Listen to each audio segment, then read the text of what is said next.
ચિંતામણી આ માન નથી, ચિંતામણી છે.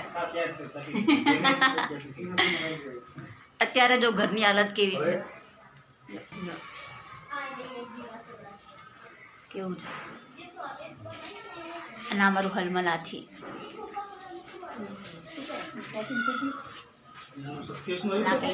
આવી હાલત છે.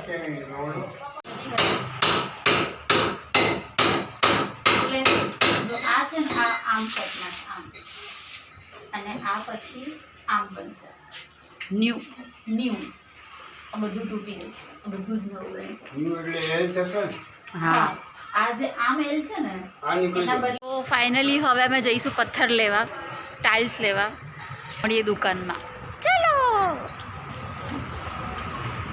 હાય.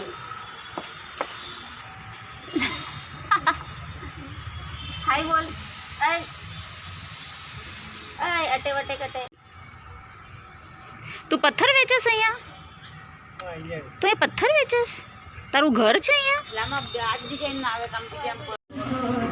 એનો અમારા હલમલ હાથીનો સવાલ કેવો છે કે પથ્થર જો એનો સવાલ જો કે અગર આપણે ઘરમાં સાફ સફાઈ કરીએ તો આ ડિઝાઇન લઈએ તો શું આવી થઈ જાય?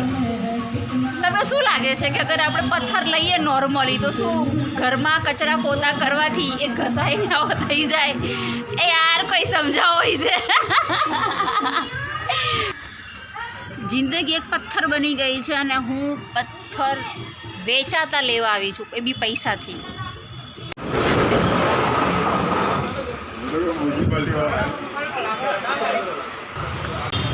અમે તો કાઢી મૂક્યા, બોલે આ તો કારખાનું છે, દુકાને જાઓ.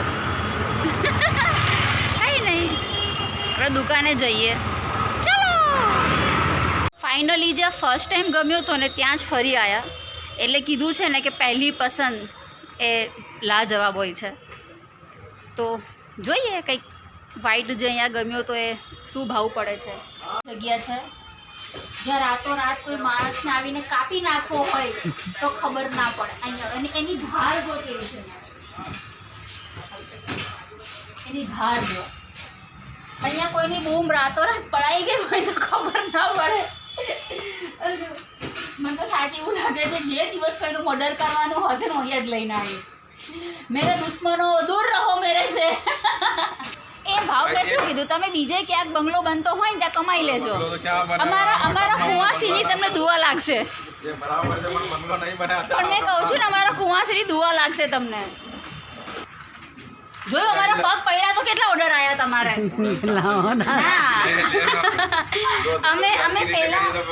અમે પહેલા અહીંથી પગ મૂકીને ગયા તો કેટલા ઓર્ડર આવ્યા તમારે? એટલે મેં લખી છીએ, જોયું?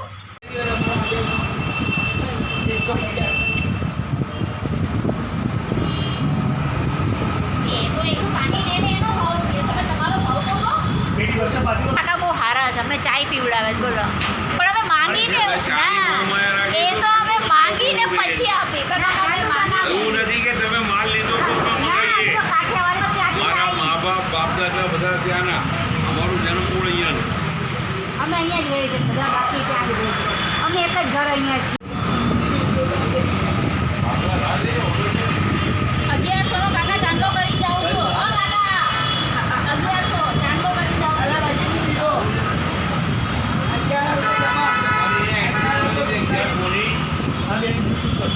ચલો આવજો.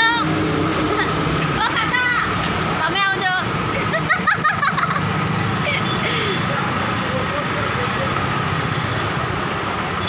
તો ફાઇનલી હવે ટાઇલ્સનું કામ બી પતી ગયું છે, બધું પતી ગયું છે.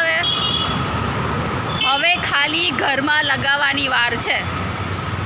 હવે ઘરે જઈશું, ભૂખ લાગી છે.